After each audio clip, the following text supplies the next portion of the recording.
Okay, hello mga lods. Magkasama pala kami kahapon ng jeep ko. Tapos kasi parang nasanay siya na bibigyan ko ng portrait o kaya love letters pag anniversary namin. Tapos nung nakaraang mga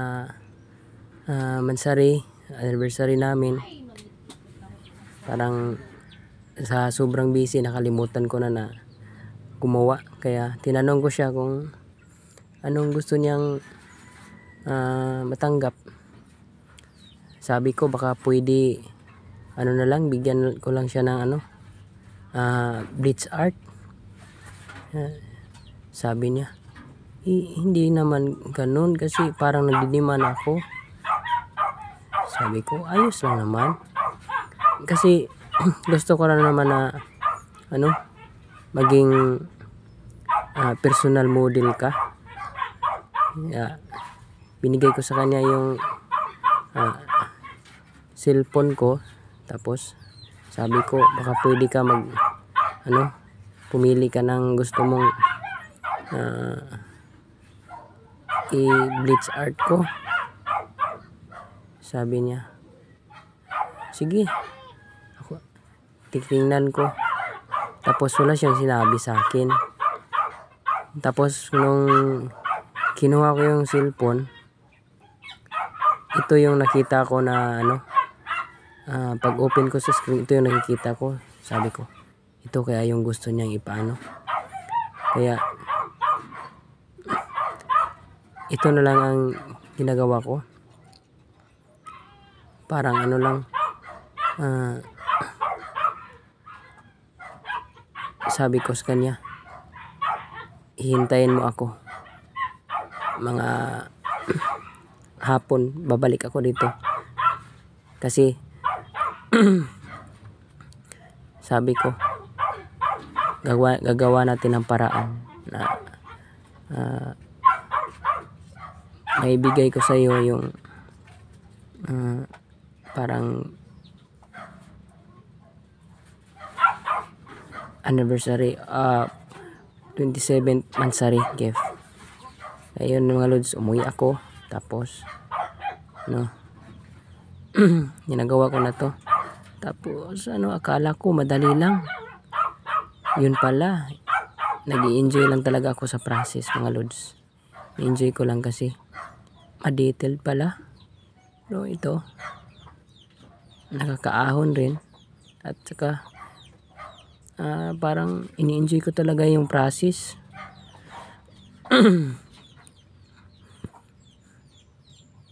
Ito pa lang yung ginagamit na to na mga lods, yung Urban Pipe black t-shirt. Size nito small kasi oversize siya kaya nipili ko yung small kasi hindi naman kalakihan yung katawan ng GF ko. Sana babagay ito sa kanya. Ito lang mga lods, ganito lang ginagawa natin.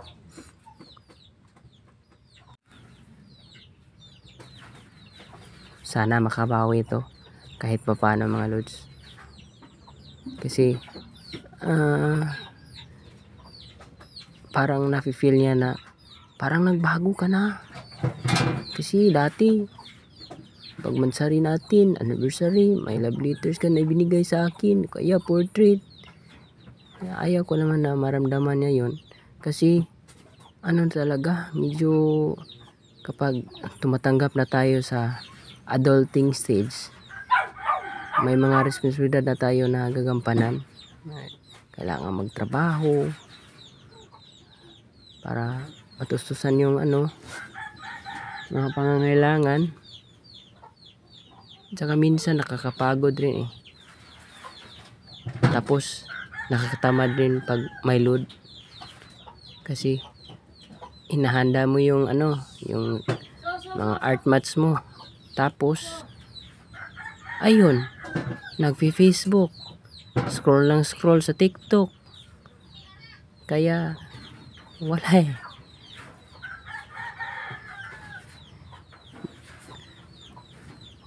Iwan ko kung ako lang ba yung nakaka-relate niyan.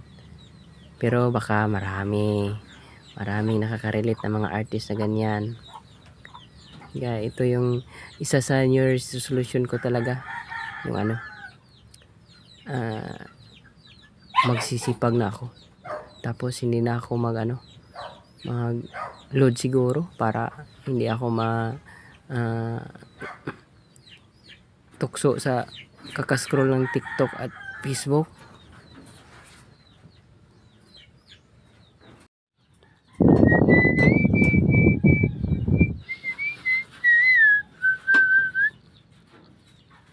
Ito pala yung naisipan ko mga lods na ilagay sa front ng t-shirt. Yung faith, hope. Ito pala yung naisipan ko na ilagay sa front ng t-shirt mga lods, na parang nag-a-apply siguro ito sa pinapagawa ng GF ko. Na-apply ito yung fire at saka yung water, na kung minsan sa relasyon, kapag yung partner mo parang nagliliyab na apoy, yung parang umuusok yung ulo sa galit, kailangan mo rin parang water ka para hindi masyadong lumala yung pag-aaway nyo. Kailangan malamig yung isa. Kaya minsan kung ako naman yung parang nag-uusok yung ulo, siya naman parang sabihin niya, kumalma ka lang, huwag masyadong magpadala sa init ng ulo. Kaya ito mga lods, malapit na nating matapos yung ginagawa natin, at sana magugustuhan niya. Kasi minsan parang tong GF ko, para bang kailangan talaga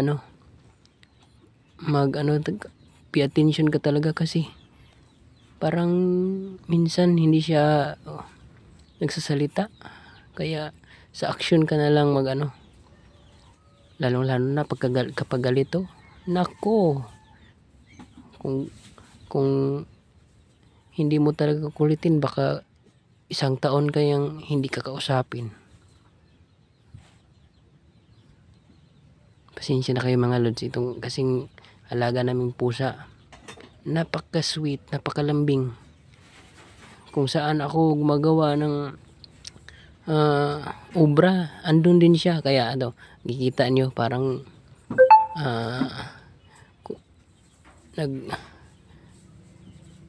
yung video natin parang umaalog, kasi yung pusa namin napakakulit. Ito na mga lods, patapos na yung gawa na. Ito na mga lods, tapos na yung gawa natin. Sana magugustuhan niya. Ito na mga lods, sinusuotan niya at parang umiiyak pa kaya yinakap ko na lang. Thank you mga lods.